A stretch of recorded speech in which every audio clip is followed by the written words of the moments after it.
Um, I wanted to foot stomp a couple things before we close out for the day. Number one, I know that there are folks who have scheduled meetings and have not filled out the online form. We really, really need that. We really, really need that. Not just for our own purposes, but sometimes we need, an office will say, hey, have you met with so-and-so, or how many people do you have meeting with such and such? So we really do need to have that information. So uh, if you have set up your meetings and you have not filled out our tracking uh, form, which Joe has put up the link to that in the chat, please do that. There's 100 different reasons why we use that, and it's super helpful to do. It's also useful for follow-ups because if we know that you've met with a particular office and we're already dealing with that office on another issue or perhaps the same issue, we can kind of flag that internally and use that as a reference point and as a way to reinforce your message. The third thing I want to kind of foot stomp here is something that Jim and Nancy Hanna put up in the chat, and it is so important. You've heard me say this, a lot of you have heard me say this for forever. This is not a one and done. Okay, this is not something you just come to Washington once a year, and in this case, just come in front of your screen once a year, do your meeting, and then run off and look forward to a year going by.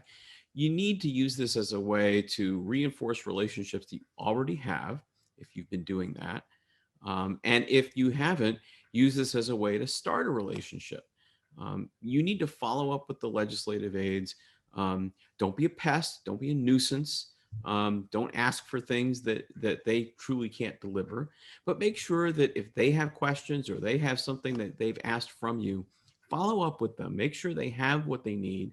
Make sure you've supplied them with whatever detail they've asked for. And then make sure that they are aware of who you are and what's going on. Check in with them a month later or maybe a month and a half later. Just kind of, hey, I'm still here. Just want to make sure everything's okay. And I'm here to help. Is there anything I can do to help you as we move further into the legislative cycle? All those kinds of things are super helpful. You want these, particularly when we return to in-person meetings, we really want these meetings to be sort of the culmination of a relationship rather than just kind of a one and done. Which brings me to the third point that I wanted to make, which is that under normal circumstances, we do these in person in DC at about this time every year. This year, we're all trying to cope with the COVID restrictions, and we have tried to put together a meeting that helps us get this job done. And helps us make appointments and helps us do what we need to do. But at the same time, I recognize that it's just not the same. We can't have quite the same level of interaction, of questions and answers from the presenters. I get all that.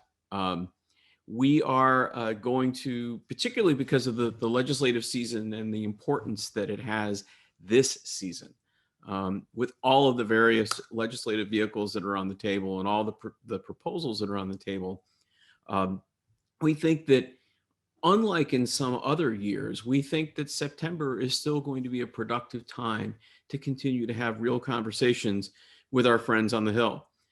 So to that end, we are going to do our fall meeting in DC. We are going to treat it very much as a follow-up to this meeting this week. So you'll come to DC in the normal way that we would do an in-person meeting. It's at the Embassy Suites in Old Town Alexandria, just like we were going to schedule before the pandemic hit. And we'll be meeting as a group between September 19th and the 21st, whatever that Wednesday is. And we hope that we will be sort of dragging those final pieces over the finish line as we approach the end of the fiscal year. So really do treat these meetings tomorrow and this week as the beginning of a process that can culminate later in the year. Be a resource for all of these offices. Be a helpful resource. Thank you, Lynn. Speaking of helpful resource, 922, not 21. But really be a resource for these offices. They are overstressed. They are busier than they have been in a generation. And to the extent that you can be a part of a solution for them rather than a problem, you will stand in good stead and our issues will stand in good stead. So please do think about that as well. Thanks for hanging in with us. We have tried to put in a lot of breaks because screen fatigue is real. And I recognize for our friends on the West Coast that the hours were really ugly. It's just a function of scheduling and speakers, and it's just unavoidable, unfortunately, in this meeting. But we look forward to all of your participation here in the next few days. And I'm going to turn it over to Ken, our chairman, for some final words. But if this was my if this is my coach speech before you run out onto the field, go team! You're going to be great. I think we've prepped you up pretty well.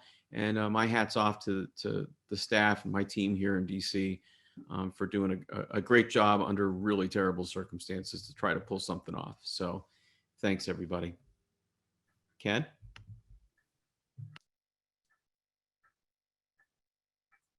Thank you, Jim. Thank you all for joining us.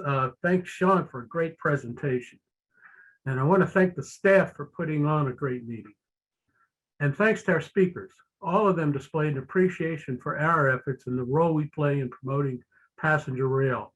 I don't think we could expect a better response than we got, with their affirmation of the national network and expressions of appreciation towards us, particularly from Chairman Kosia.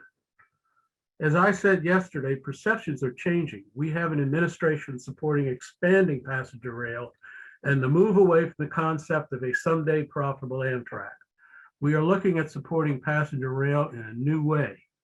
The economic benefit of communities where trains stop is becoming the reason for public support. The recognition that a profitable Amtrak will never happen brings a new focus on economic benefits. This is a major change in thinking that may release passenger rail from the restricted limitations it has endured for half a century. Hopefully, this is breaking through in the minds of legislators. Long distance travel is no longer being viewed as a recreational medium for the better off.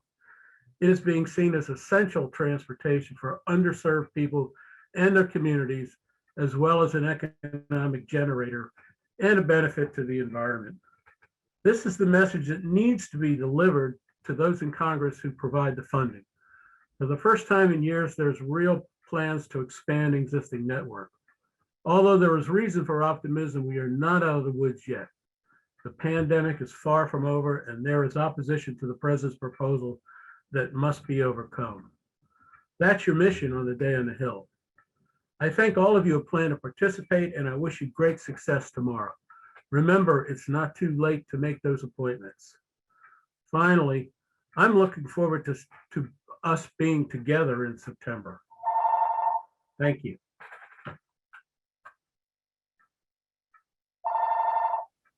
Hello. Thank you, Ken. Let me share my screen real quick. Are you guys ready for hour 6?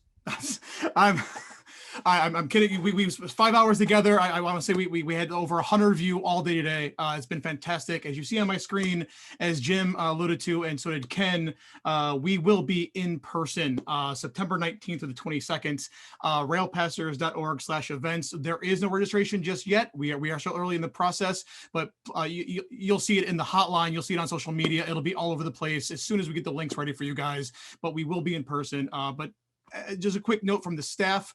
I do want to thank all the speakers. I want to thank my fellow staff that helped out today. All of you who attended. I've worn 3 separate hats on Day of the Hill.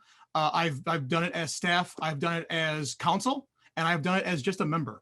And I won't say just a member, because our membership is the backbone of this association, and we could not do what we do without all of you. So tomorrow's the main events. World Series time, Sean with his baseball, try to have his baseball references, the big game, the big day.